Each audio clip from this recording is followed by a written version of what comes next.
الحمد لله رب العالمين، والصلاة والسلام على أشرف الخلائق أجمعين، سيدنا وسيد الأولين والآخرين، حبيبنا وحبيب إله العالمين، إمام المرسلين وخاتم النبيين، أبي القاسم المصطفى محمد، اللهم صل على محمد وآل محمد، وعلى أهل بيته الطيبين الطاهرين الهداة المهديين المعصومين المظلومين، واللعنة الدائمة على أعداء الحق والدين. أما بعد، فقد قال الله تعالى عز اسمه في محكم كتابه ومتقن خطابه: بسم الله الرحمن الرحيم.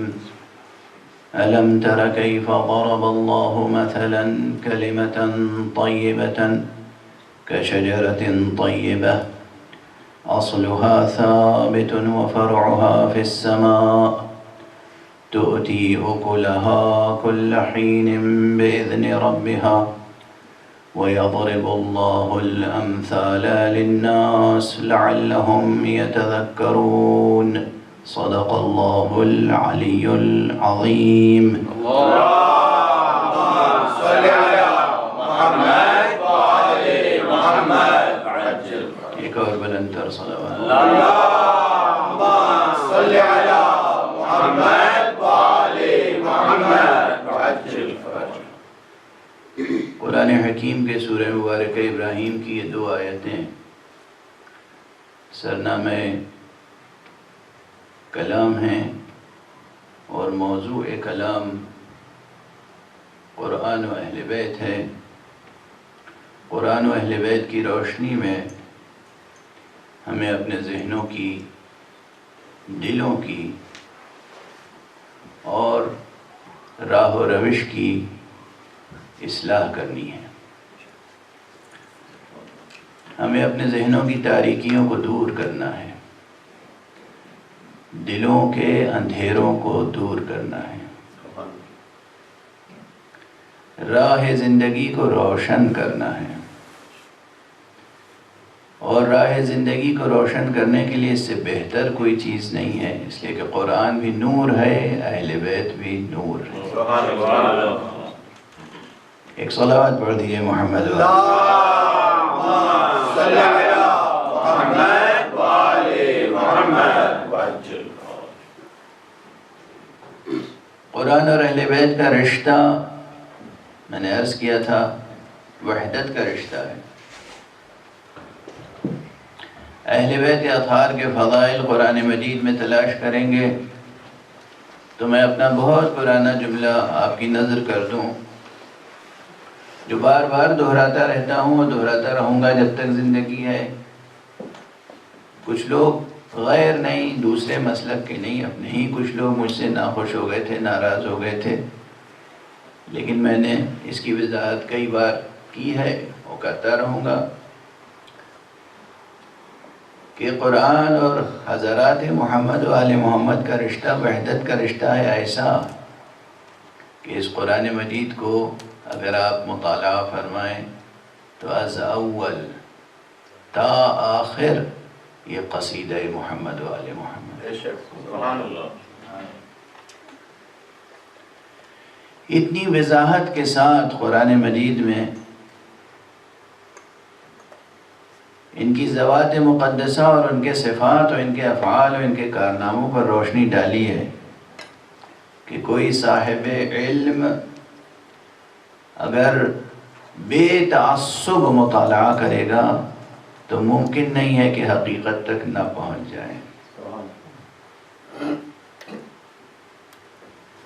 عموماً لوگ طرح طرح کے تعصبات میں مبتلا ہوتے ہیں. کبھی دانستہ طور پر، کبھی نادانستہ طور پر. اور تعصب بہت خراب چیز ہے زندگی میں اور رویے میں اور ذہن میں. تعصب نہیں ہونا چاہیے. ایک حدیث نبوی کا مضمون میری نظر سے ان لفظوں میں گزرا ہے کہ جس میں حضرت نے فرمایا لعن اللہ من تعصب او تعصب له. اللہ لعنت کرے اس پر جو تعصب کرے اور اس پر بھی جس کے لیے تعصب کیا جائے. تو تعصب وہ چیز ہے جس کے سبب سے اللہ کی لعنت ہوتی ہے. اور اسی لیے میں نے یہ یاد آتا ہے کسی موقع پہ وضاحت کی تھی کہ حق کی پاسداری کا نام تعصب نہیں ہے. تعصب کہتے ہی ہیں اس بات کو کہ کسی باطل بات پر تاکید کی جائے. باطل کے ساتھ دینے کا نام تعصب ہے. باطل کا ساتھ دینے کا نام، باطل کی پاسداری کا نام تعصب ہے. حق کی پاسداری کا نام تعصب نہیں. حق سے وابستگی ہر طرح ہر سطح پر ممدوح ہے. چاہے زبان سے حق کا ساتھ دیا جائے، چاہے اپنے جسم و جان سے حق کا ساتھ دیا جائے. حق کا ساتھ دینا ہر اعتبار سے پسندیدہ ہے نگاہ قدرت میں. قرآن مجید نے اور حضرات ائمہ معصومین علیہم الصلاۃ والسلام نے اللہم صل علی محمد وآل محمد اپنے آیات و اقوال اور اپنے افعال و کردار سے اس حقیقت کو دنیا کے سامنے بہت اچھی طرح سے روشن کیا ہے. میں مسلسل آپ کے سامنے یہ بھی گزارش کر رہا ہوں کہ ان مطالب کو، اس ذکر پاک کو زندگی سے مربوط کرنے کے لیے میں نے یہ عنوان بھی قائم کیا ہے، جستجو، راستہ اور راہبر. کل بات یہاں تک پہنچی تھی کہ جو میں بار بار عرض کر رہا ہوں کہ جستجو انسان کو بحیثیت انسان کمالات کی ہونی چاہیے.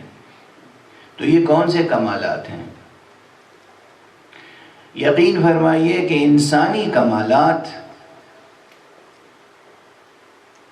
سب کے سب مجرد ہیں، ایبسٹریکٹ ہیں. انسان اس منزل پر آ گیا ہے نا، اس کے نیچے تمام مادی دنیا ہے اور اس کے اوپر تمام غیر مادی حقیقتیں. کھڑے ہو کے دیکھیے ذرا، زمین پہ کھڑے ہو کے دیکھیے، آپ کے نیچے ٹھوس زمین ہے، یہ مادی حقیقت ہے. آپ کے اوپر نامتناہی آسمان ہے. یہ علامت ہے اس بات کی کہ آپ کے نیچے کی دنیا محدود ہے، اوپر کی نامحدود ہے. مادی دنیا آپ کے قدموں کے نیچے ہے اور روشن فضا آپ کے اوپر ہے. نیچے جانے کی حد تو ہے، اوپر جانے کی کوئی حد نہیں ہے. روشن ہے فضا، پرواز کرتے چلے جائیے. بس آپ کے پاس دو پرے پرواز ہونے چاہیے. یہ دو پرے پرواز وہ ہیں جن میں سے ایک کا نام علم ہے، ایک کا نام عشق ہے. سبحان اللہ. کل میں نے گزارش کی تھی کہ کمالات انسانی میں سے ایک کمال ہے جس کا نام ہے علم. سب سے پہلے انسان کو بحیثیت انسان جس چیز کی جستجو ہونی چاہیے وہ علم ہے. قرآن مجید جب نازل ہوا تو اس کی پہلی ہی وحی کس سے شروع ہوئی؟ اقرا، پڑھو.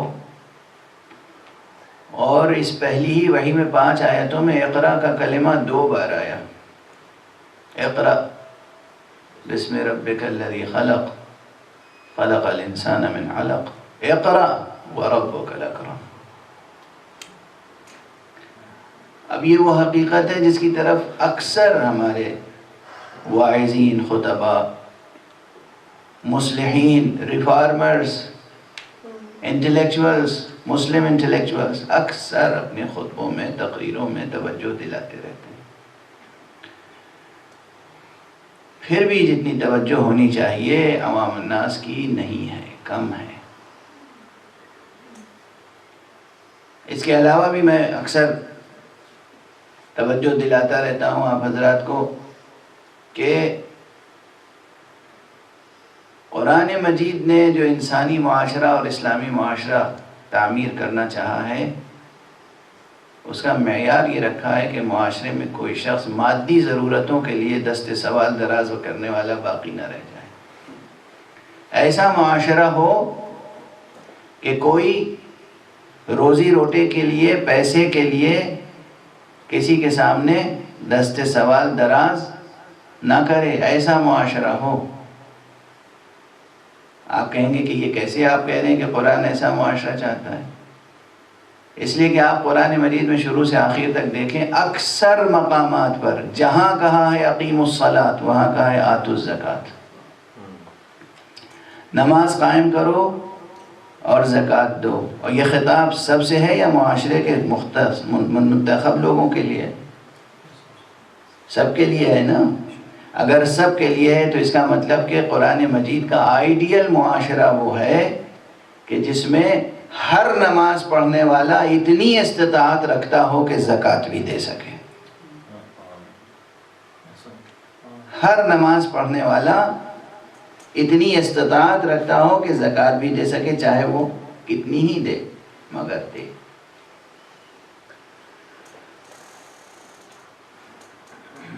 تو قرآنی معاشرہ مفلوق الحال نہ ہو، اسلامی معاشرہ مفلوق الحال نہ ہو، اس میں کوئی فرد ایسا نہ ہو جو مادی ضرورت کے لیے کسی کے آگے دست سوال دراز کرے.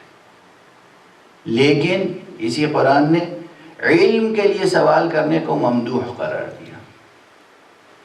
علم حاصل کرو، علم نہیں ہے تو پوچھو، سوال کرو. یہاں سوال کرنے میں شرماؤ نہیں. پیسے کے لیے سوال کرنا ہو تو نہ کرو، علم کے لیے سوال کرنا ہو تو بالکل دل بڑھایا ہے، پوچھو. یعنی قرآن مجید نے بھی کہا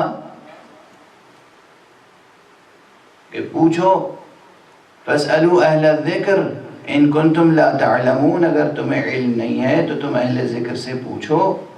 اور پھر ایسے افراد بھی بھیجے جو شوق دلاتے تھے، ممبر پر آ کر کہتے تھے سلونی سلونی قبل ان تفقدونی، پوچھو مجھ سے، پوچھو قبل اس کے کہ میں تمہارے درمیان نہ رہ جاؤں. وہ قرآن ہے، یہ اہل بیت. وہ قرآن کی آواز ہے فَاسْأَلُوا، یہ اہل بیت کی آواز ہے سلونی. اور ہمارے یہاں وہ قرآن کی آواز فَاسْأَلُوا، پوچھو، یہ اہل بیت کی آواز سلونی، مجھ سے پوچھو. دونوں کی آواز یہی ہے، علم حاصل کرو. یقین فرمائیے جہاں تک میری آواز جا رہی ہے، جو لوگ بھی پشمردہ بیٹھے ہوئے ہیں، اٹھیے. ہر قیمت پر بچوں کو تعلیم دیجیے.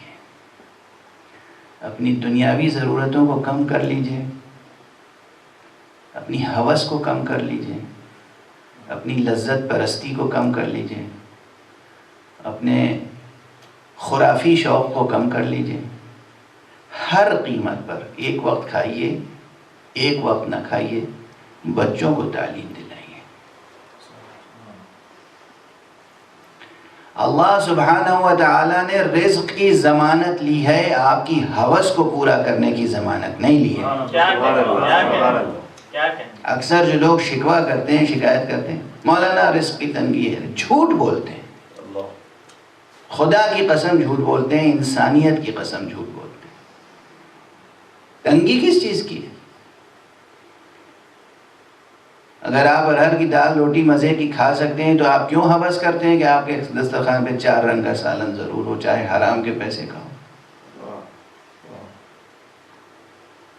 انسانی عظمت کی فکر رکھیے، انسانی عظمت کی فکر رکھیے، جس قیمت پر بھی ممکن ہو، اگر جس قیمت پر ممکن ہو، جس قیمت پر. یہ امیر المومنین علی ابن ابی طالب علیہ السلام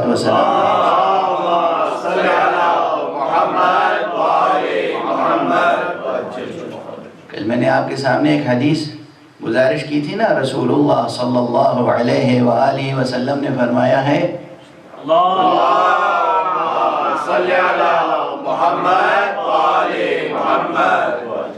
فرمایا ہے کہ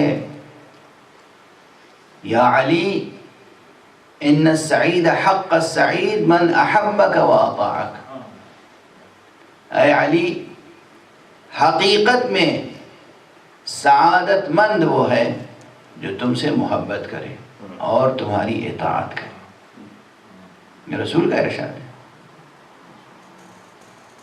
صرف محبت نہیں، جو تم سے محبت کرے اور تمہاری اطاعت کرے. تو مولا کی اطاعت میں سب سے پہلے تو یہ مولا نے یہ فرمایا صراحت کے ساتھ، دیکھو طلب علم کا عوض کسی چیز کو قرار نہ دو.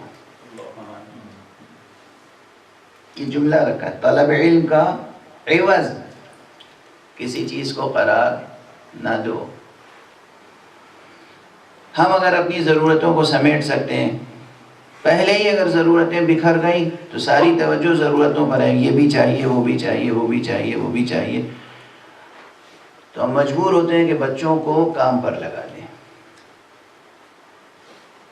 بچے جو ان کا زمانہ ہے کہ وہ پوری محبت و شفقت والدین کی ملے اور انہیں پورا فراغ، پوری فرصت ملے کہ وہ تعلیم حاصل کریں، علم حاصل کریں، آگے بڑھیں. وہ نہیں ملتا انہیں.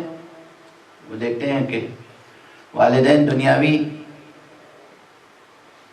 علائق میں مشغول ہیں اور ہم سے چاہتے ہیں کہ ہم کام کریں اور پیسے کما کے لا کے گھر کے خرچ میں مددگار بنیں. یہ وہ ظلم ہے جو والدین اپنے اولاد پر کر رہے ہیں.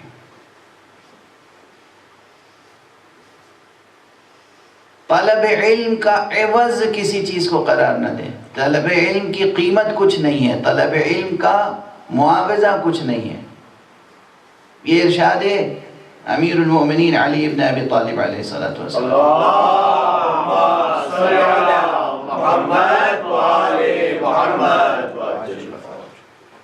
یعنی ہندوستان ہو یا دنیا کا کوئی ملک، اگر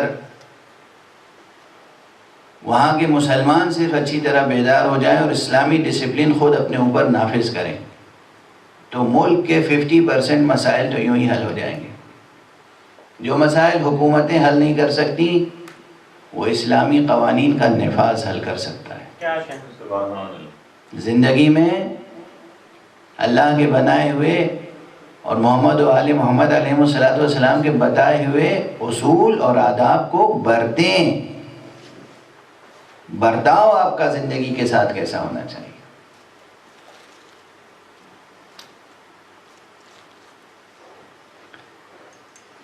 جو کام حکومتیں نہیں کر سکتی وہ کام آپ بہت حسن اسلوب کے ساتھ انجام دے سکتے ہیں. تو پہلی چیز ہے کہ قربتاً اللہ نذر حسین کیجئے. کیا نذر حسین؟ کہ آپ سبیل علم جاری کریں گے. سبیلیں لگاتے ہیں نا، یہ سبیلیں لگانا مبارک کام ہے، بہت اچھا کام ہے، ایک علامتی کام ہے، اسے نہ چھوڑیے گا. پانی کی سبیلیں، شربت کی سبیلیں، کربلا کے پیاسوں کے نام پر، یہ کام کبھی نہیں رکنا چاہیے. مجبوریاں ہیں، قوانین کی پابندی کیجئے، ٹھیک ہے، لیکن کسی نہ کسی صورت سے یہ سبیل کی رسم یہ پوری دنیا میں باقی رہنا چاہیے. آپ لیکن یہ یاد رکھیے کہ پانی کی تشبیہ علم کے ساتھ بھی دی گئی ہے. تو جیسے سبیل علم سبیل آب ہے، اسی طرح سبیل علم کی سبیلیں قائم کریں بنام حسین، نظر حسین کریں. جو صاحبان حیثیت ہیں، جن کو اللہ نے پیسے دیے ہیں، وہ نظر کریں کہ ہم آقا حسین کی نظر کرتے ہیں کہ ہم یتیم بچوں کی تعلیم کا انتظام کریں گے. ہم آقا حسین کی نظر کرتے ہیں کہ ہم نادار فقیر بچوں کی تعلیم کا انتظام کریں گے. اور بچوں میں بھی شوق پیدا کیجئے. اجازت دیجئے، ایک بڑا عجیب میری اپنی زندگی کا واقعہ یاد آ گیا مجھے.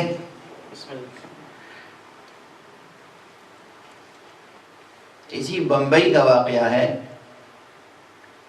غالباً 1983 یا 84 کا واقعہ ہے. میں بمبئی کے وی ٹی اسٹیشن پر بیٹھا ہوا تھا ٹرین کے انتظار میں. ایک بچہ آیا، بظاہر بھولا بھالا بچہ تھا، اور اس نے کہا آپ جوتوں پہ پالش کروائیں گے. میں عموماً ان سب چیزوں کا اہتمام اپنی زندگی میں نہیں کرتا ہوں، عموماً نہیں کرتا ہوں. مزاج ہے، بے پرواہی ہے، یا بدسلیقگی کہہ لیجیے، جو جی چاہے آپ کا کہہ لیجیے، ہے اعتراف کرتا ہوں. تو میں نے کہا نہیں، کروا لیجیے. تو جیسے اس نے گڑ گڑا کے کہا، تو مجھے اس کے ساتھ ایک مزاح، اور بچہ تھا، میں نے کہا اچھا کر دیجیے. وہ پالش کی اس نے. جب میں پیسے دینے لگا تو وہ آگے بڑھ گیا پیسے لے کر. پھر میں نے بلایا اسے، میں نے کہا بتاؤ تم بچے ہو، ابھی کیوں پالش کرتے ہو؟ کہا اس نے سر جھکا کے کہ میرے ماں باپ غریب ہیں، میں پالش بھی کرتا ہوں اور پڑھائی بھی کرتا ہوں. یقین کیجئے یہ جملہ، یہ واقعہ کبھی میں بھول نہیں پایا آج تک. اس وقت میں ممبر پہ آپ کے سامنے ذکر کر رہا ہوں. کتنے بچے ہیں ایسے جو نادار ہیں، لیکن ان بچوں کے اندر علم حاصل کرنے کا شوق ہے. آپ آج نظر کریں، نظر امام حسین، کہ ایسے بچوں کی تعلیم اور تربیت کی راہ میں پیسے خرچ کریں گے اور اہتمام کریں گے، جتن کریں گے کہ یہ بچے علم حاصل کر سکیں، اور اپنے اس عمل کو ہدیہ کیجیے گا حضرت سید الشہداء ابو عبداللہ الحسین کی بارگاہ میں. اللہم صلی علی محمد و آل محمد وعجل.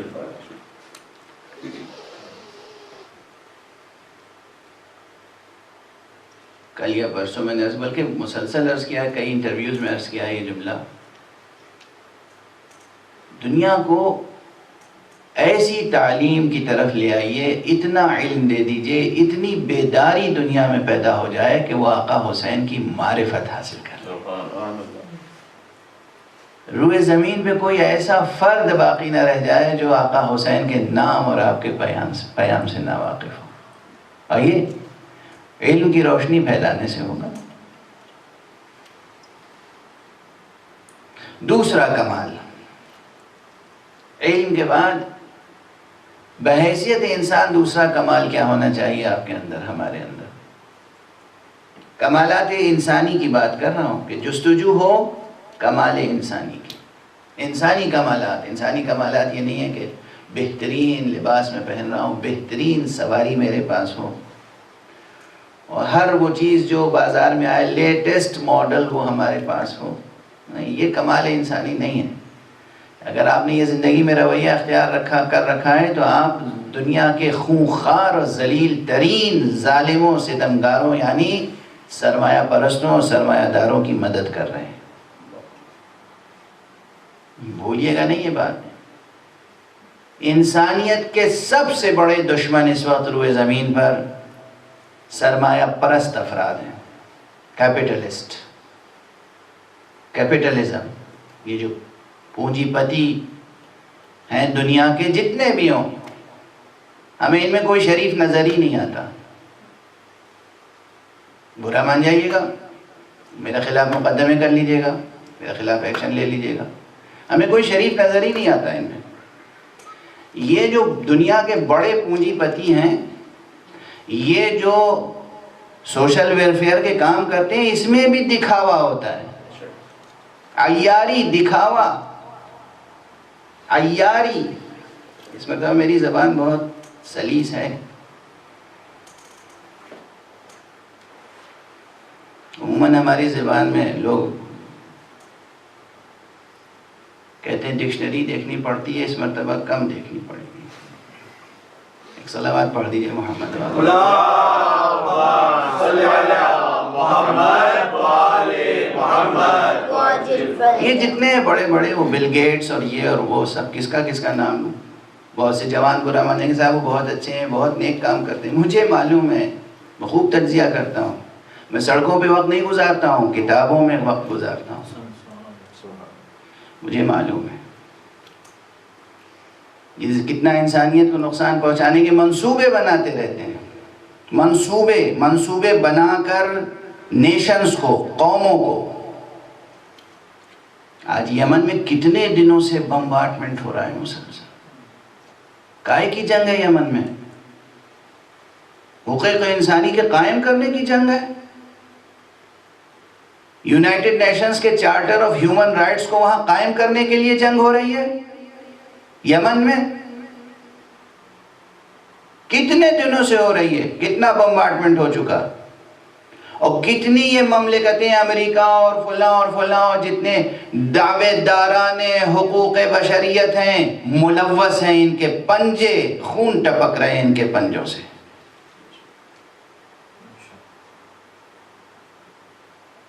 سرمایہ داری، بیمار سرمایہ داری خون کی قے کر رہی ہے. جب تک روئے زمین پر سرمایہ داری، سرمایہ پرستی سے عوام الناس کے اندر نفرت نہیں پیدا ہو جائے گی اور ان کے ہاتھ سے اقتدار چھین نہیں لیں گے آپ، اس وقت تک دنیا ظلم و ستم سے آزاد نہیں ہو سکتی اور انسانیت راحت کی سانس نہیں لے سکتی.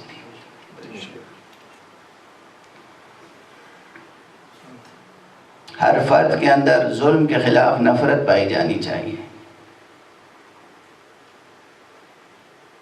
ایک ریزسٹنس ہونا چاہیے. یہ ریزسٹنس اندر سے شروع ہوتا ہے، تب باہر سڑکوں پہ آتا ہے. پہلے آپ اپنے اندر سے کھرچ کے دنیا کی محبت اور سرمایہ داری کی محبت نکالیے. ہاں، محبت کا لفظ آ گیا میری زبان پر،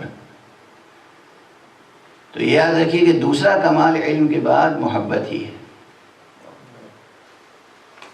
ایک صلوات پڑھ دیجئے محمد. اللہم صلی علی محمد وآل محمد. ایک اور صلوات پڑھ دیں محمد. اللہم صلی علی محمد وآل محمد. انسان بحیثیت انسان پہلا کمال کیا ہے؟ علم. انسان کا بحیثیت انسان دوسرا کمال کیا ہے؟ محبت.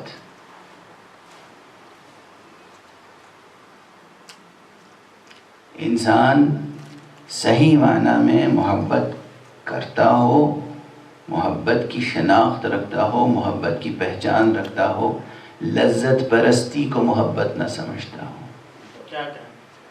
نفس پرستی کو محبت نہ سمجھتا ہو، سفاہت کو محبت نہ سمجھتا ہو، انسان جنس پرستی کو محبت نہ سمجھتا ہو. محبت ایک نورانی حقیقت ہے. محبت جسمانی اور مادی اور جنسی کشش کا نام نہیں ہے. محبت ایک نورانی حقیقت ہے. علم بھی نور ہے، محبت بھی نور ہے. خدا کی قسم، علم بھی نور ہے اور محبت بھی نور ہے. نور. جس ذہن میں علم ہو، جس دل میں محبت ہو، اس کی زندگی میں اندھیرے آ ہی نہیں سکتے.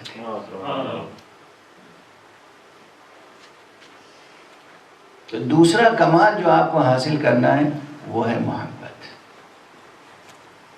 پہلا کمال بحیثیت انسان، یعنی پہلی جستجو آپ کو ہونی چاہیے کس کی؟ علم کی. دوسری جستجو محبت کی.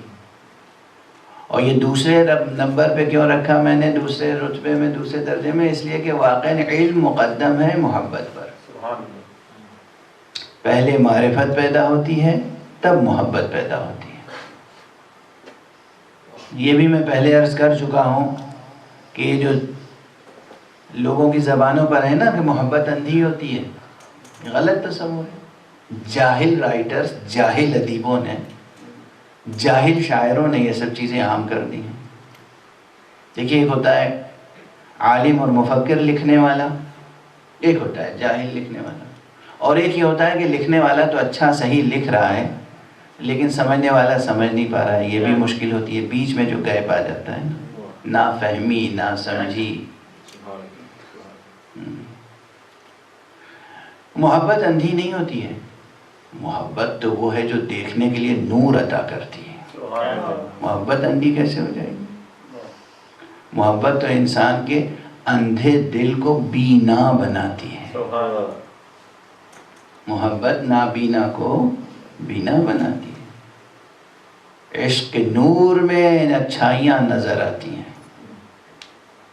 عشق و محبت کا نور نہ ہو تو اچھائیاں نظر نہیں آتی. اچھائیاں بھی برائیاں نظر آتی ہیں، اچھائیاں بھی معلوم ہوتا ہے برائیاں ہیں. محبت کا نور. جاہل انسان کے اندر سچی، اصلی، پکی محبت پیدا ہو نہیں سکتی. یہ عجیب بات کہہ دی میں نے. ہاں عجیب ہے بظاہر، حقیقت یہی. ایک جاہل اور بے معرفت انسان کے اندر سچی محبت پیدا نہیں ہو سکتی. اور اس کو یوں کہوں کہ جیسے بہت سے لوگ دنیا میں ہوتے ہیں نا جنہیں کہا جاتا ہے جاہل مرکب.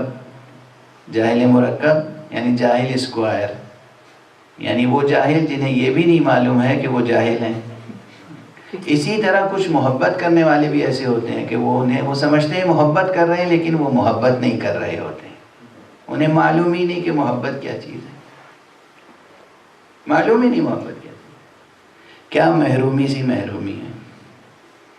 کیسے تاریک اور اندھے دل ہوتے ہیں وہ، جنہیں پتہ ہی نہیں کہ محبت کیا ہوتی ہے.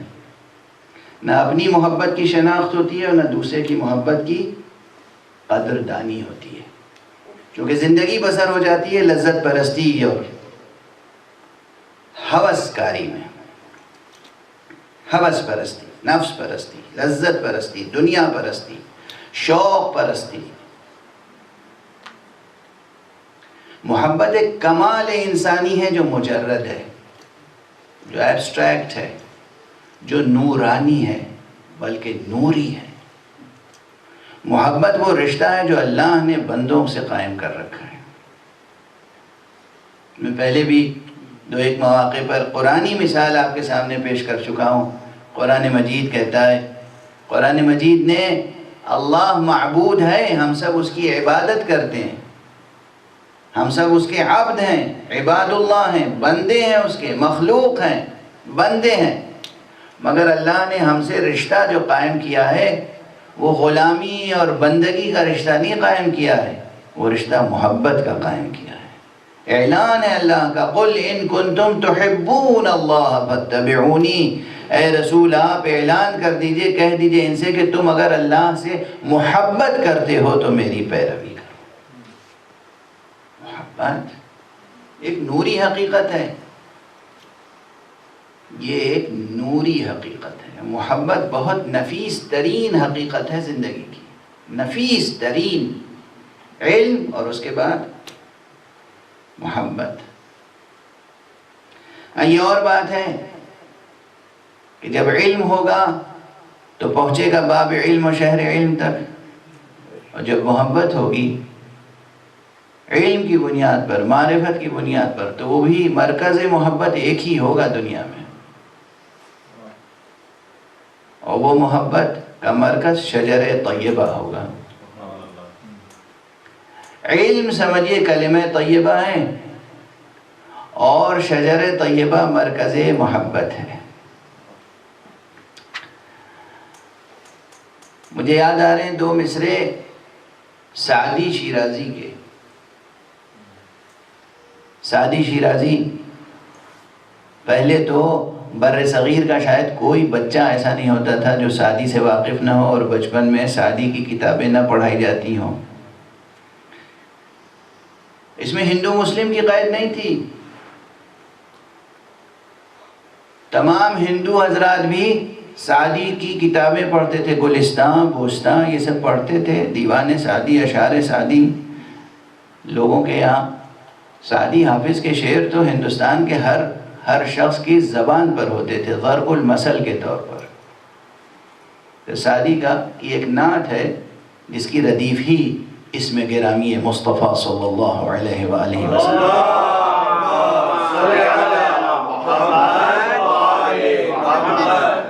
یعنی اس کی ردیف محمد ہے. جمال محمد اور بلال محمد یہ قافیہ ہے، جمال و بلال و کمال. اس میں کہتے ہیں مقطع میں، سعدی اگر عاشقی کنی و جوانی، عشق محمد بس است و آل محمد. اے سعدی اگر تم جوان ہو اور عاشقی کرتے ہو تو بس ایک ہی عشق کافی ہے، عشق محمد و آل محمد. ایک صلوات پڑھ دیجئے محمد.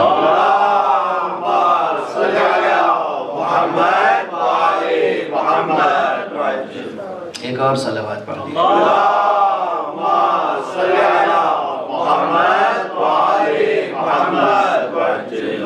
ایک اور صلوات.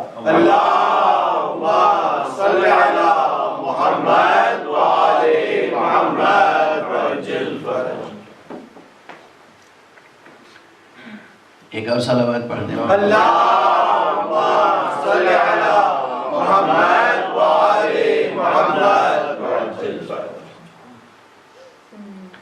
حضرات محمد و آل محمد کی محبت خود قرآن مجید نے توجہ دلائی ہے بار بار، اور حکم دیا ہے اللہ سبحانہ و تعالی نے کہ دیکھو محمد سے، میرے محمد سے، اس پیغمبر سے تمہیں ایسی محبت اور الفت ہونی چاہیے کہ وہ محبت اور الفت تمہیں اپنی جان سے زیادہ ہونی چاہیے، اپنے والدین سے زیادہ ہونی چاہیے، اپنی اولاد سے زیادہ ہونی چاہیے، اپنی بیوی سے زیادہ ہونی چاہیے، اپنے ہر رشتہ دار سے، عزیز سے زیادہ ہونی چاہیے، اور اپنے نفس سے زیادہ محبت تمہیں میرے اس محمد پیغمبر کی ہونی چاہیے. یہ قرآن کی اپیل ہے، اور خود حضور علیہ السلام نے فرمایا ہے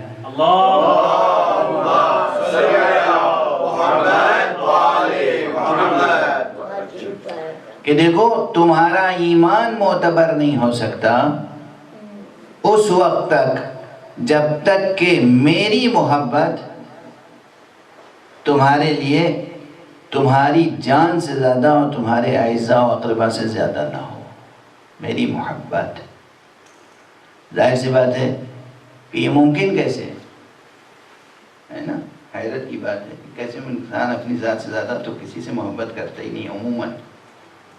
تو بس ایک جملہ آج کہہ رہا ہوں، جب تک آپ یہ محسوس کریں، اپنے نفس کا محاسبہ کرتے رہیں، نفس کا حساب کرتے رہیں، نفس کا حساب و کتاب کرنے کے دوران آپ یہ محسوس کریں، جب تک آپ یہ دیکھیں کہ مجھے سب سے زیادہ تو اپنی محبت ہے، سمجھیے ابھی آپ حیوان ہیں، انسان نہیں. جب آپ اس منزل کو ڈسکور کر لیں کہ نہیں، مجھے خدا کی محبت اور رسول کی محبت میرے نفس پر غالب آ چکی ہے، اب آپ سمجھیے کہ آپ انسان ہو گئے. یہ کمال انسانی ہے، یہ کمال انسانی ہے. اپنی ذات سے تو سب کو محبت ہے. کون ہے؟ حشرات الارض سے لے کر درندوں سے لے کر چرندوں پرندوں تک سب اپنی جان کے چاہت میں زندگی بسر کر دیتے ہیں.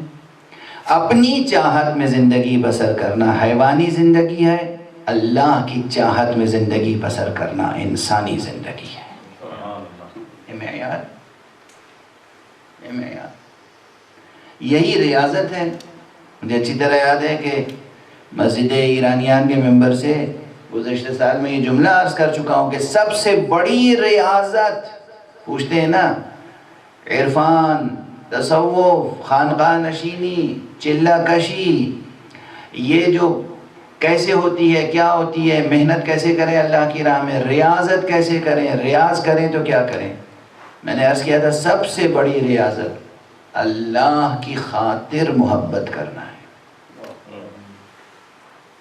یہ معمولی محنت تھوڑی لگتی ہے، اس میں ریاضت ہے، صحیح معنی میں ریاضت بس یہی ہے. دل میں دنیا بھر کی نفرتیں بھری ہوئی ہوں اور رات بھر کھڑے ہو کر آپ تسبیحیں پڑھتے رہیں، کچھ نہیں، وہ تسبیحیں جہنم میں لے جائیں گی. نفرتیں بھری ہوئی ہیں اور رات بھر جاگ کر عبادت کر رہے ہیں. مجھے یاد آتا ہے، آپ درود پڑھ دیجئے تو میں ایک چھوٹا سا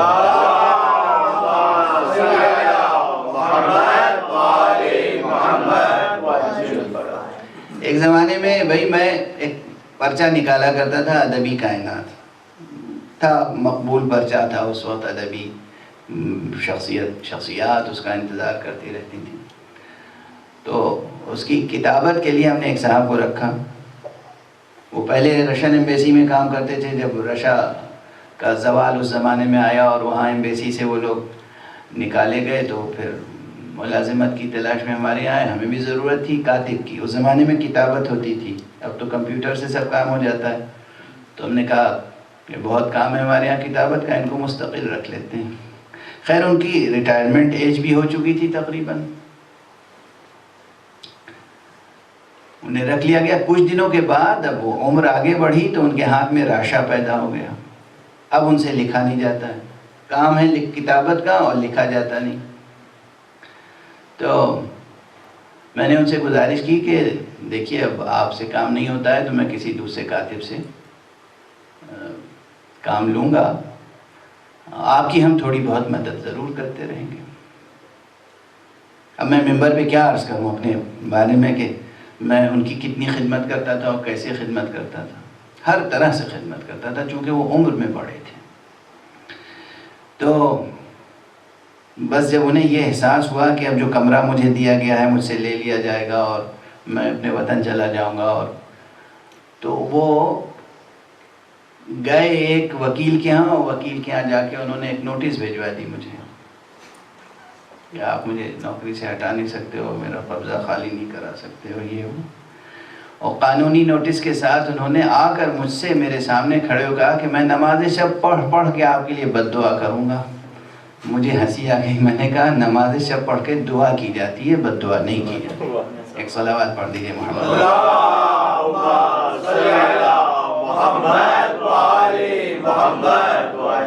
نماز شب اللہ نے سکھائی دعائیں کرنے کے لیے، بد دعا کے لیے. تو بات سے بات نکلتی چلی جا رہی ہے، میں عرض کرتا چلا رہا ہوں. یہ ممکن نہیں کہ آپ شب بھر عبادت کریں، حج کریں، عمرہ کریں اور جو کچھ بھی کریں اور دلوں میں آپ کی نفرتیں بیٹھی ہوئی ہوں. نفرت، بغض، حسد، کینہ، اس کے ساتھ محبت جمع نہیں ہو سکتی. علم بھی نور ہے، جس دل میں داخل ہوتا ہے اسے روشن کر دیتا ہے. محبت بھی نور ہے، سچی محبت جس دل میں ہوتی ہے وہاں کینہ، بغض، حسد یہ سب چیزیں ہوتی ہی نہیں ہیں. دیکھیے روشنی میں ایک تو چیزوں کو دیکھنے کے لائق بنانے کی صفت ہوتی ہے، اجالا، اور ایک اس میں حرارت ہوتی ہے، گرمی ہوتی ہے. تو محبت کی روشنی میں جو اجالا ہوتا ہے اس میں نیکیاں نظر آتی ہیں اور اس میں جو گرمی ہوتی ہے اس سے برائیاں جل جاتی ہیں. سچی محبت کی پہچان یہ ہے. ایک صلوات پڑھ دیجئے محمد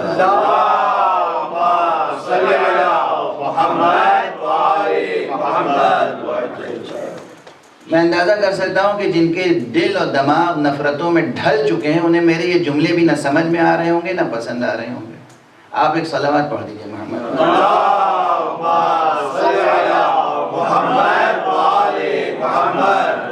سمجھ رہے ہیں محبت کیا ہوتی ہے؟ اس روشنی میں بلب بھی دیکھیے، بلب جلتا ہے، اسے جب جل رہا ہو تو چھو کے دیکھیے گا جلتا رہتا ہے، دکھتا رہتا ہے انگارے سے زیادہ. آپ پکڑ نہیں سکتے اسے. کیوں؟ یہ گرمی کہاں سے آ گئی؟ تو روشنی میں دو چیزیں ہوتی ہیں، نور میں دو چیزیں ہوتی ہیں، چیزیں تو بہت ہوتی ہیں، اس وقت آپ کو بتا رہا ہوں بس دو چیزیں ہیں، سب ایک ساتھ تھوڑی بتا دوں گا۔ ایک صلوات پڑھ دیجئے محمد۔ اللہم صلی علی محمد وآل محمد۔ روشنی میں دو صفتیں پہچان لیجئے۔ ایک صفت یہ ہے کہ روشنی کا جو اجالا ہے وہ اچھی چیزوں کو دکھاتا ہے، اور جو اس میں گرمی ہے، حرارت ہے، وہ برائیوں کو جلا دیتی ہے۔ سچی محبت سے کوئی برائی پیدا نہیں ہو سکتی، اور جس محبت سے برائی پیدا ہو وہ محبت نہیں ہو سکتی۔ اور یہ معیار محبت کا اگر کہیں مکمل ہوتا ہے تو وہ صرف محبت محمد و آل محمد علیہ السلام۔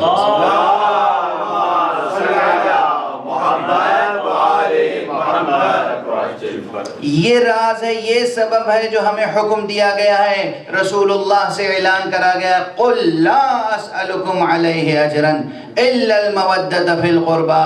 اے رسول آپ اعلان کر دیجئے کہ ہم اجر رسالت کچھ نہیں چاہتے ہیں مگر یہ کہ ہمارے قرابت داروں سے محبت کرو۔ سبب یہ تھا قرابت داروں کی ہمدردی نہیں تھی، اجر رسالت کے طور پر محبت آل بیت اس لیے رکھی گئی، اس لیے کہ یہ وہ روشنی ہے جو نیکیوں کو دکھاتی ہے، برائیوں کو جلاتی ہے۔ یہ محبت اہل بیت ہے، یہ محبت اہل بیت ہے جو اچھائیوں کو دکھاتی ہے، سجھاتی ہے، اور برائیوں کو جلا کے راکھ کر دیتی ہے۔ جو چیز برائیوں ہی کو جلا کر راکھ کر دے وہی چیز تو جہنم کی آگ کو سرد کر سکتی ہے۔ جو چیز برائیوں کو جلا دے وہی جہنم کو سرد کر سکتی ہے۔ اس لیے اگر جہنم کی آگ سے بچنا ہے اور بہشت کی نعمتوں سے متنعم ہونا ہے تو کوئی راہ نہیں ہے سوائے حب محمد و آل محمد۔ اللہم صلی علی محمد وآل محمد۔ یہ جو سعدی کا میں نے شعر پڑھا نا، سعدی شاعر تھے، سب جانتے ہیں، مگر کیوں انہوں نے کہا سعدی اگر عاشقی کنی و جوانی، سعدی اگر تم جوان ہو اور عاشقی کرتے ہو، عشق محمد بس است و آل محمد، تو بس ایک ہی عشق کافی ہے، محمد کا اور آل محمد کا، عشق، محبت، مودت۔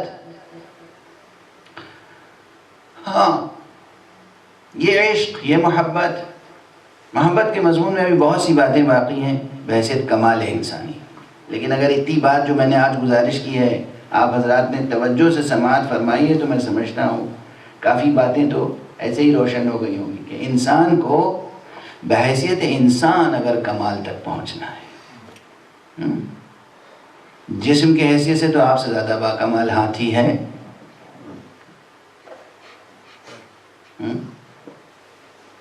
اور پرانی مثل لوگ کہتے تھے عقل بڑی یا بھینس، میں آپ سے پوچھ رہا ہوں آپ بڑے ہیں کہ ہاتھی؟ ہاتھی کا جسم ماشاءاللہ، تو ہاتھی تو آپ سے بڑا ہے، اور یقیناً بہت سو کی عقل سے بھینس بڑی ہے۔ ایک صلوات پڑھ دیجیے۔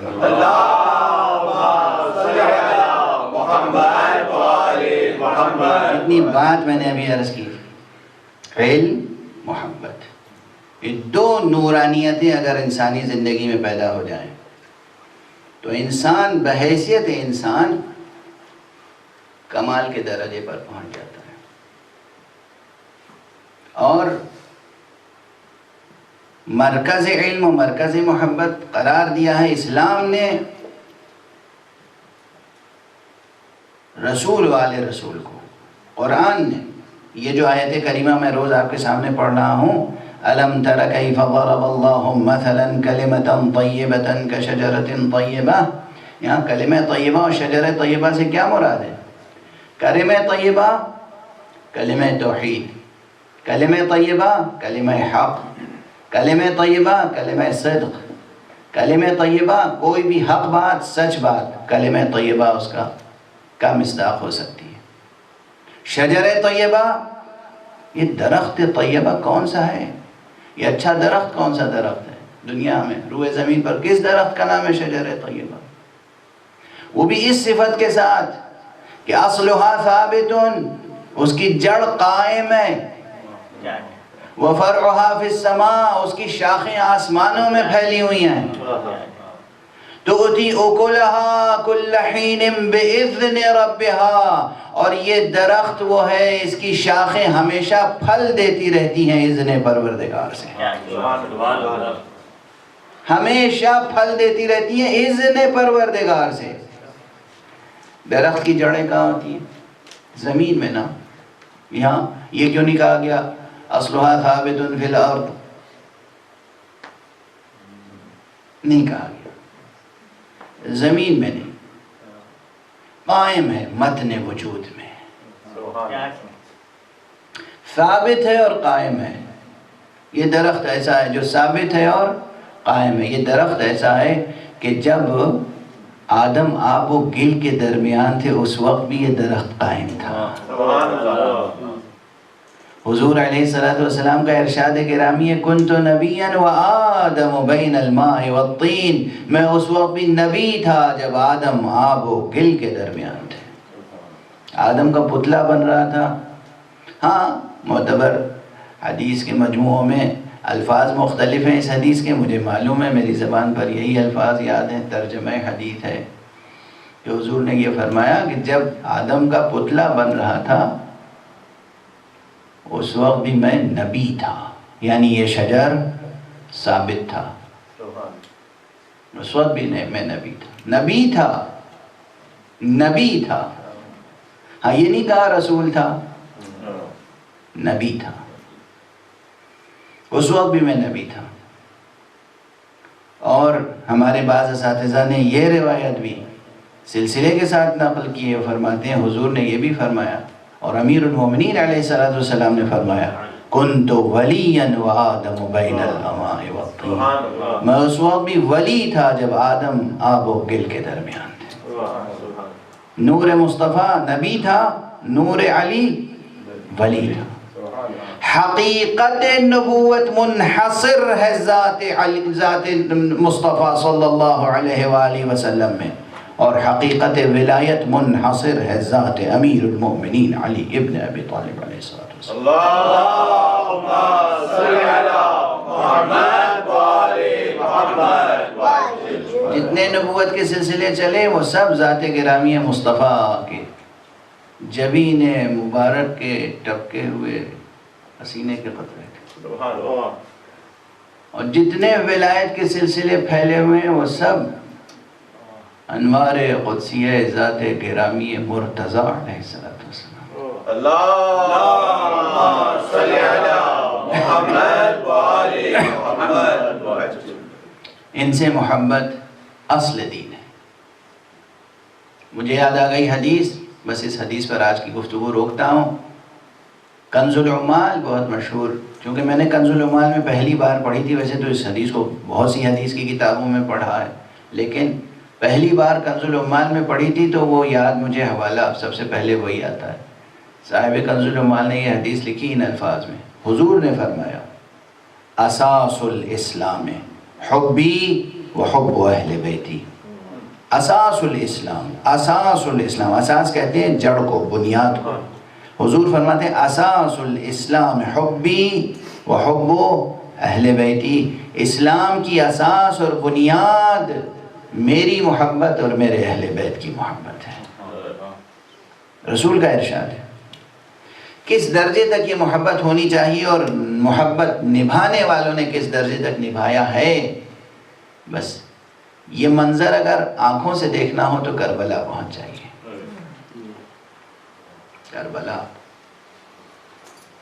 حب اہل بیت، عشق اہل بیت، عشق خدا، خدا، حب مصطفیٰ، حب اہل بیت مصطفیٰ۔ کربلا میں جنگ چھڑ چکی اور دشمن فوج نے فرزند رسول امام حسین کی فوج پر حملہ کر دیا۔ ایک بڑی فوج نے ایک چھوٹی سی فوج پہ حملہ کیا ہے، لیکن یہ بھی تاریخ گواہ ہے کہ پہلے ہی حملے میں وہ کامیاب نہیں ہو سکے، ناکام ہو کے پیچھے پلٹے ہیں۔ اب وقت نہیں ہے کہ میں اس کی وضاحت تفصیل عرض کروں، لیکن اس پہلے حملے میں کچھ جانیں ضرور گئیں، کچھ شہید ہوئے۔ پہلے حملے میں، حملہ اولا میں جو شہید ہونے والے ہیں ان میں بھی یہ صراحت بعض کتابوں میں کہ پہلے شہید جو ہیں کربلا میں وہ حضرت مسلم ابن اوسجہ ہیں، امام حسین کا بوڑھا سپاہی، عظیم سپاہی۔ یہ جناب مسلم ابن اوسجہ حضرت حبیب بن مظاہر کے دوست تھے، ساتھی تھے، دونوں علم و فضل و تقوی اور قرآن شناسی کے باب میں ضرب المثل تھے۔ کوفے میں سب پہچانتے تھے، چھوٹے بڑے سب پہچانتے تھے۔ مسلم ابن اوسجہ، حبیب ابن مظاہر، بریر، ان لوگوں کی شناخت تھی۔ چونکہ بچپن کے دوست تھے، ایک عرصے کے ساتھی تھے، تو جناب مسلم ابن اوسجہ کو جب دیکھا، جب غبار چھٹا اور جناب حبیب اور حضرت سید الشہداء نے جائزہ لیا میدان کا، تو دیکھا کہ مسلم ابن اوسجہ زمین پر ایڑیاں رگڑ رہے ہیں، زخمی ہیں۔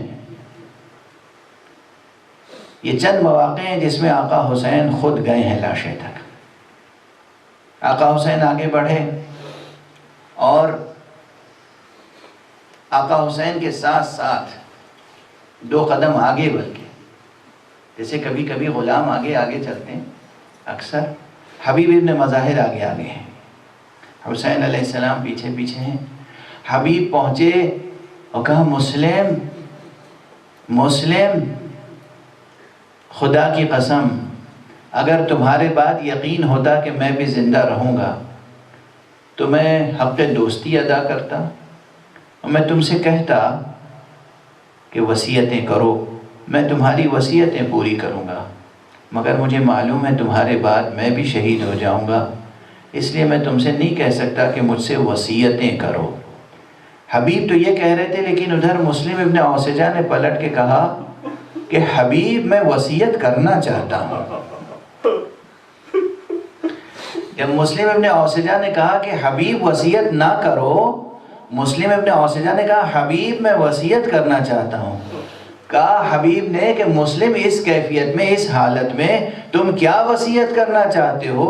میں کیا پوری کر سکتا ہوں تمہاری خدمت، تمہاری وصیت؟ تو ایک جملہ کہا اوصی کا بہذا الامام، میں وصیت کر رہا ہوں اس امام کے بارے میں، یہ فرزند رسول، یہ رسول کی یادگار، یہ خمسہ نجبہ کی یادگار، یہ خامس آلبہ حسین ابن علی۔ دیکھو جتنی دیر بھی زندگی ہے، جب تک جان سلامت رہے، تمہارے جیتے جی حسین تک کوئی تیر نہ پہنچ جائے، یہ نہ ہو کہ تم زندہ رہو اور حسین زخمی ہو جائے۔ کیا محبت ہے، کیا کیفیت ہے، یہ ہے محبت، یہ ہے عشق، جہاں انسان اپنی موت، اپنا قتل ہو جانا، اپنے زخم، اپنے آلام، اپنے درد سب بھول جاتا ہے، بس حسین یاد رہتے ہیں۔ یہ نور عزا کاش ہماری اور آپ کی آنکھوں کا بھی نور بن جائے، ہمارے دلوں اور دماغوں کا نور بن جائے۔ پروردگار ہمیں اور آپ کو سب کو توفیق عطا فرمائے کہ ہم علوم قرآن اور معارف اہل بیت سے استفادہ کر سکیں۔ پروردگار ہمارے لیے علوم قرآن و معارف اہل بیت کے دروازے کھول دے۔ معبود اس روئے زمین سے ہر برائی کو مٹا دے، خصوصیت کے ساتھ جہل کو مٹا دے مولا، فقر و ناداری و افلاس کو مٹا دے۔ پروردگار روئے زمین پر یہ اس وقت جو کورونا وبا آئی ہوئی ہے اسے دور فرما۔ پروردگار روئے زمین سے ظالم اور جابر حکمرانوں کے منحوس سائے مٹا دے۔ پروردگار روئے زمین سے منحوس حکمرانوں کے سائے مٹا دے۔ پروردگار اس مبارک اور میمون شخصیت کو اذن ظہور عطا فرما جو اس روئے زمین کو تیرے نور عدل و انصاف سے بھر دے، منور فرما دے۔ پروردگار ہمارے سروں پر علماء اعلام، علماء حق، علماء ربانیین کا سایہ برقرار رکھ، ان کی حفاظت فرما۔ خصوصیت کے ساتھ پروردگار رہبر انقلاب اسلامی آیت اللہ العظمیٰ آیت اللہ سید علی حسینی خامنئی اور مرجع عالی قدر آیت اللہ العظمیٰ سید علی حسینی سیستانی کے سائے برقرار رکھ، پروردگار ان کی حفاظت فرما، اور تمام مراجع دین کی حفاظت فرما، تمام مراکز دین کی حفاظت فرما، تمام عزاداروں کو پروردگار اپنی خاص حفظ و امان میں رکھ، عزاداری کو فروغ عطا فرما، عزاداری کے دشمنوں کو مٹا دے روئے زمین سے، رسوا کر، ذلیل کر۔ پروردگار وارث خون حسین کو اب جلد بھیج دے اور ہمیں توفیق عطا فرما کہ ان کے قدموں میں اپنی جان نذر کر سکے۔